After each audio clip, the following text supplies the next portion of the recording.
Even you turn to the right, to the left, God knows it. How God drive you in a perfect way.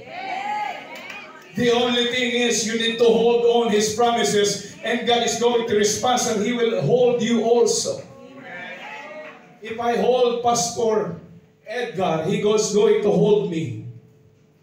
That's right. Amen. When you serve God, hold on all His promises, and God is going to hold you also. Amen. Only Him knows my future, my back. But I don't know my back. What is beside me.